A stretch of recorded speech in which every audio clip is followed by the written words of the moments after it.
Seeds of Regionalism exhibition, I believe, tells a story for the work the Klauses did while they lived in East Tennessee from 1934 to 1945. So I'll start with Alfred.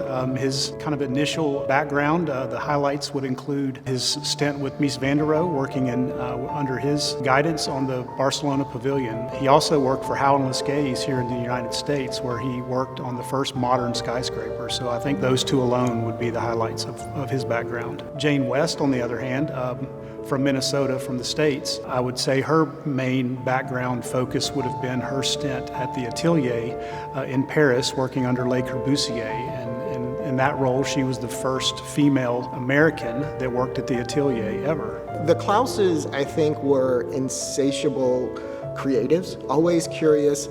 They were constantly scheming, dreaming, designing. A lot of this exhibit is about Little Switzerland, which they did up on the hill, but that was their nights and weekends. They also worked at TVA, did work with the CCC boys. They were also thinking about portable housing, so constantly doing something. So I really wanted this exhibit to kind of capture that sense of restless energy. So there's a lot of information here. There's a lot of storytelling that is happening. We went to TVA in '34 and stayed there until '45. What he did was design visitor centers, things like that. I did not know where Tennessee was.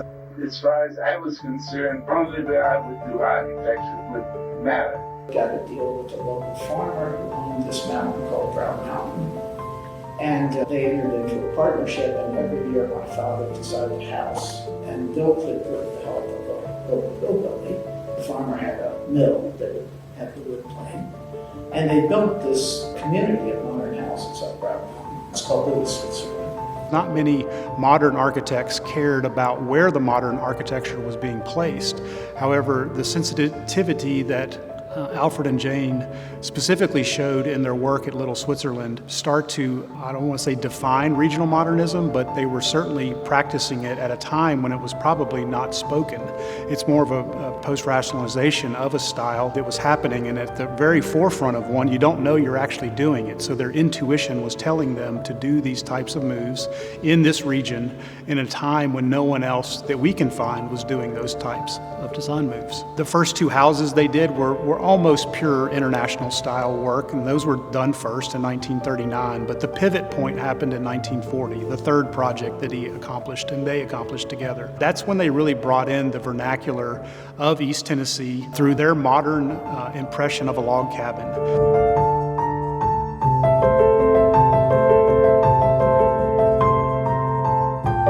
Anytime someone arrives at Little Switzerland, over the past 10 years, even if it's been renovated or not, when people get out of the car for the very first time, their reaction is, I never knew this was here.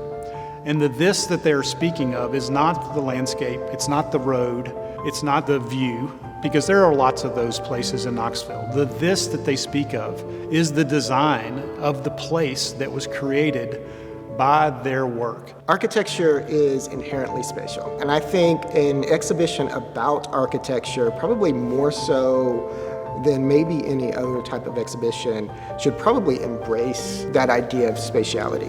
And so in designing the exhibit, it became really important for me that I wanted to take advantage of spatial architectural cues, both here within the gallery, as well as cues from the design of the houses at Little Switzerland. From that furniture platform that's kind of representative of the floor print of Little Switzerland was this idea of when you're in the living room of the Redwood house, you're looking out towards the Smoky Mountains, and the view that you see is maintained behind us. It's the wall that's behind the ephemera. That's the view that the Klauses would have when they were on Little Switzerland in those houses looking out towards the Smoky Mountains. That's one of the reasons they fell in love with that site. And that's when we lived up on the hill.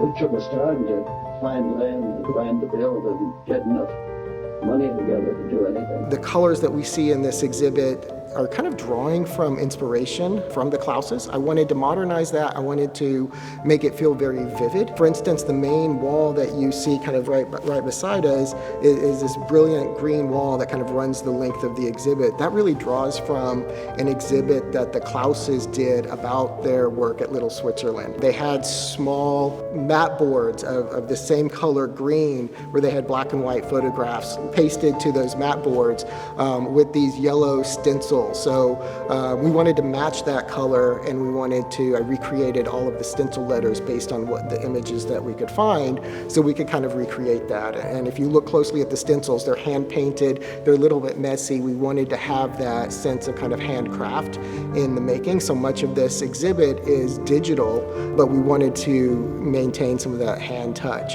He would never be bored because he was absolutely so creative and curious. Both my parents thought everybody could have well-designed, nice housing. No matter how poor you were, you should have well-designed, nice, attractive, functioning housing. I hope that people take away from this what I think Alfred and Jane probably dedicated their life to, and that was this idea that good design is for everybody. It is not about elitism, it's not about privilege, it is something that we all deserve. And I think maybe beyond that, that good design has to be something that more than just architects care about. So Alfred and Jane, one of the reasons they left Knoxville was because I think they felt their ideas weren't welcome. We've seen some letters to that effect where they felt like they weren't maybe getting the traction that they would hope with their ideas. I think that just reminds us that it does take a village sometimes. That I think if we want good design in our community, if we want access to affordable, equitable design for everybody, that I think that's something that we all have to push for, and not something that architects alone can push for.